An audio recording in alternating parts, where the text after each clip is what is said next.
முருகனுக்கு ஏன் காவடி இருக்கிறாங்கன்னு தெரியுமா? அகஸ்திய முனிவரோட சீடரா இருந்தவன் இடம்பன். பலசாலியான அவன் எவ்வளவு பெரிய வெயிட்டா இருந்தாலும் ஈஸியா தூக்கிடுவான்.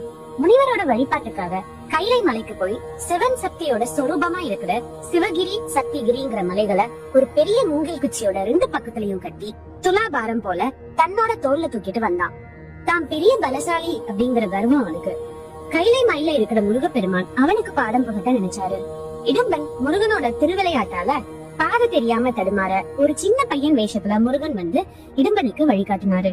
திருவாவினன் குடி கிட்ட வந்தப்போ சிறுவனா இருந்த முருகப்பெருமான் இடம்பன் கிட்ட கொஞ்சம் ரெஸ்ட் எடுத்துக்கோன்னு சொல்றாரு.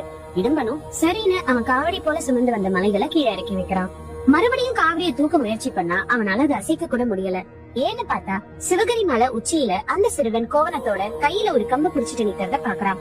பயங்கர கோவத்தோட இடம்பன் அந்த சின்ன பையனை பார்த்து மலையில இருந்து இறங்குன்னு சொல்ல அந்த பையனும் இந்த மலை எனக்கே சொந்தம்னு சொல்றான். கோவத்துல இடம்பன் அந்த சின்ன பையனை அடிக்க போக சின்ன பையன் உருவத்துல இருந்த பகவான் முருகன் இடம்பனை புடிச்சு தள்ள அவனு கீழே விழுந்து மயங்கிடுறான். அகஸ்திய முனிவரும் இடம்பனோட மனைவியும் முருகன் கிட்ட மன்னிப்பு கேட்க முருகப்பெருமான் இடம்பனை மன்னிச்சு தன்னோட காவல் தெய்வமா மாத்திக்கிறாரு.